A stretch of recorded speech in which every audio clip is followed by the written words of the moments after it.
जय हिंद दोस्तों, मैं कमलेश सर। एग्जाम 21 के प्लेटफॉर्म पर आपका वेलकम है। इस सेशन में हम लोग जो वेद की श्रृंखला प्रारंभ किए हैं, इस श्रृंखला में हम लोग अथर्ववेद का डिस्कशन किया जाएगा या अथर्ववेद हम लोग पढ़ेंगे, जहाँ से एग्जाम में आपके प्रश्न हमेशा पूछे जाते हैं। तो आइए इस वेद पर हम लोग डिस्कशन करते हैं। अथर्ववेद, यह है अथर्ववेद। अब यहाँ पर सबसे इम्पॉर्टेंट बात यह है कि अथर्ववेद के जो है 4 वेदों में यह चौथा वेद है।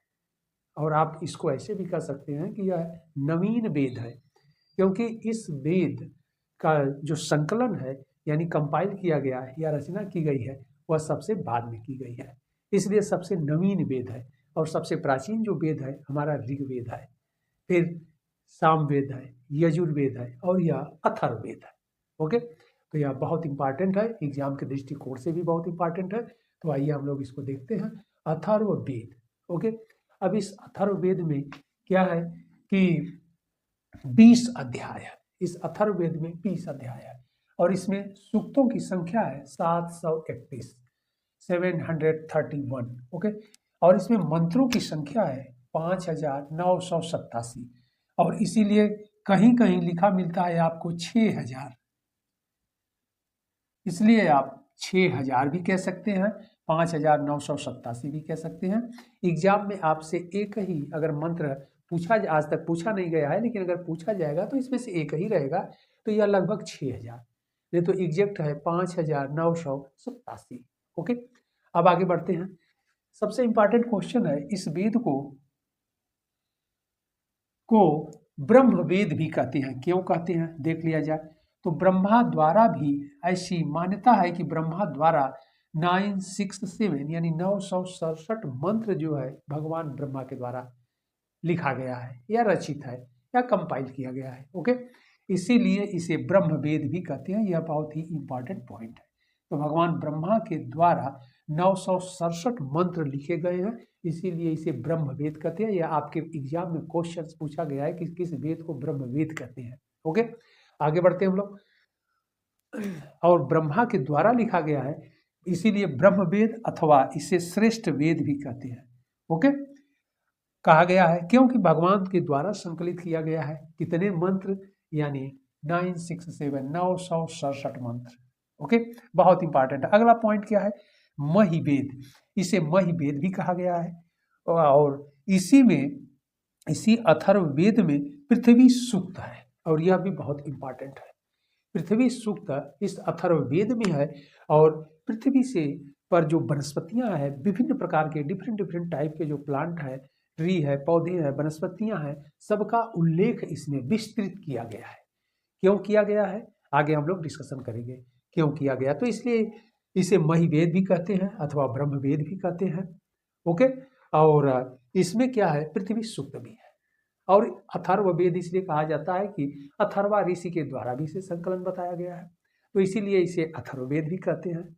ओके, आगे बढ़ते हम लोग। सारे इंपॉर्टेंट पॉइंट है, एग्जाम के लिए बहुत ही इंपॉर्टेंट है। अब इसमें जो एग्जाम के लिए महत्वपूर्ण बिंदु है या पॉइंट है, उस पर हम लोग भी डिस्कशन कर लें। तो देखिए, पहला ही इंपॉर्टेंट पॉइंट है और सबसे इंपॉर्टेंट पॉइंट है इसका, क्या है कि इसमें तंत्र मंत्र, जादू टोना और विविच वशीकरण के बारे में जानकारी मिलती है या उल्लेख मिलता है। तो यह फर्स्ट वेद ऐसा है, या कह लीजिए कि भारतीय ग्रंथों में पहला ग्रंथ है जिसमें मैजिक के बारे में फर्स्ट टाइम या पहली बार हमें जानकारी मिलती है। ओके, यानी हम मैजिक से इंट्रोड्यूस होते हैं पहली बार वैदिक काल में, उत्तर वैदिक काल में, और वह कराता है अथर्ववेद। तो तंत्र मंत्र जादू टोना के बारे में जानकारी देने वाला जो वेद है अथर्ववेद है। बहुत इंपॉर्टेंट यह लाइन है या क्वेश्चन है जो आपके एग्जाम में हमेशा पूछा जाता है। ओके, आगे बढ़ते हैं हम लोग। अगला जो इंपॉर्टेंट पॉइंट है, आप लोग तो ये जानते ही हैं, वशीकरण। वशीकरण मतलब विविच, जादू टोना, किसी पर जादू मार देना, टोना कर देना।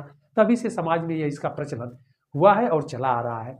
वशीकरण से संबंधित जो मंत्र हैं, विविच, किसी को वश में करना। इसीलिए आप देखते हैं कि न्यूज़पेपरों में, समाचार पत्रों में, या फिर अब तो आप देखिए मीडिया पर भी, सोशल मीडिया पर भी इस तरह।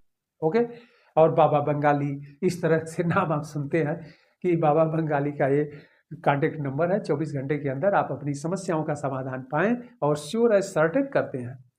जो प्यार में असफल हैं, प्यार में को सफल बनाना चाहते हैं, फिर प्यार से जो तोड़ना चाहते हैं, बीच किसी को अपने बस में करना चाहते हैं, सब कुछ 24 घंटे के अंदर उनको निदान मिल जाएगा। और वह है वशीकरण देने वाला, या इस तरह के मंत्र कहाँ दिए गए हैं? अथर्ववेद में दिया गया है। ओके, तो बहुत ही इंपॉर्टेंट है। आगे बढ़ते हैं हम लोग।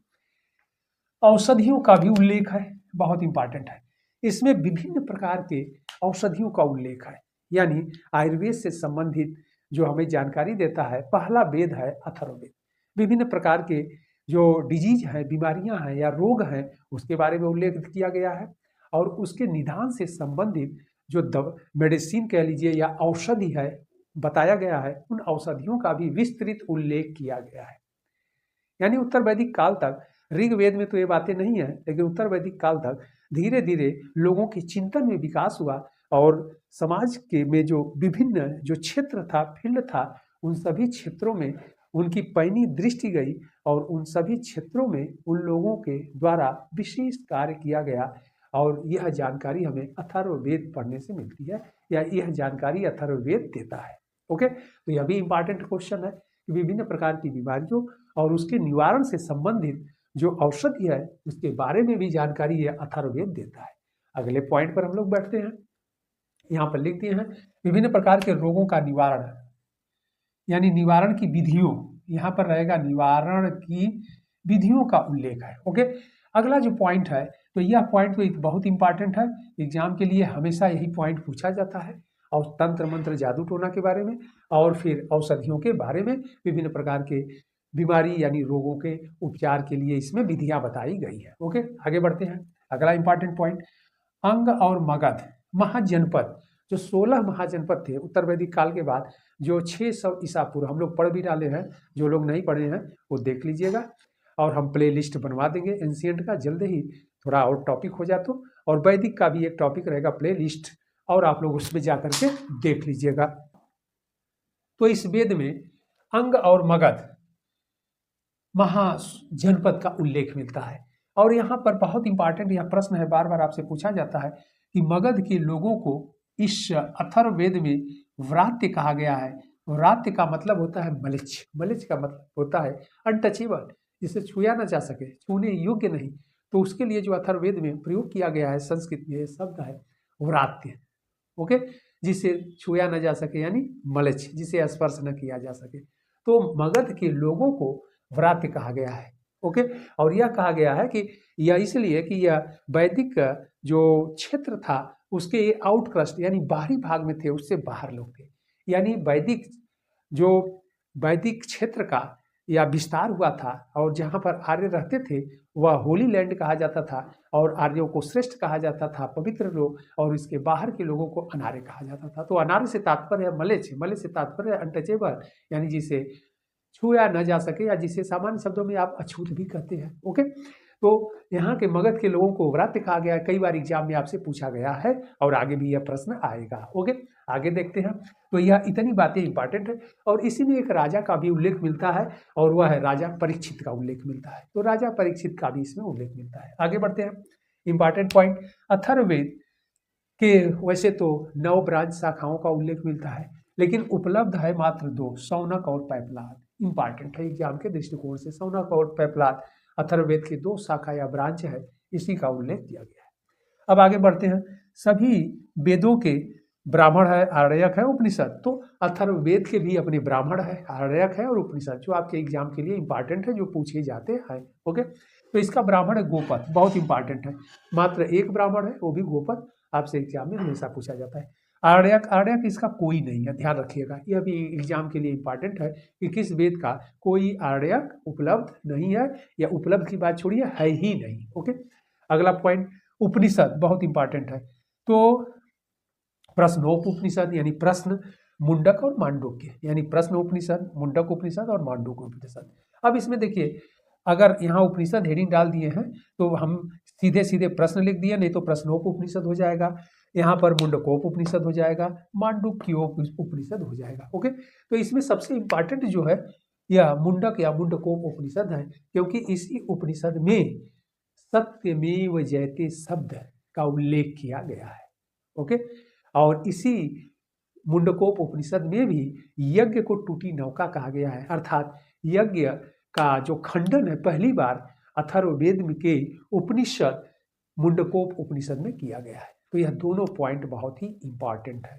ओके, तो इस प्रकार यह जो उपनिषद प्रश्न, मुंडक और मांडुक्य था, और यह चौथा अथवा नवीन वेद अथर्ववेद हम लोगों ने देखा, और आप लोग इनको बहुत अच्छे से देख लीजिएगा, स्क्रीनशॉट ले लीजिएगा, इसको नोट कर लीजिएगा। सारे एग्जाम में आने वाले जो प्रश्न हैं सभी पर हम लोगों ने डिस्कशन कर लिया। ओके।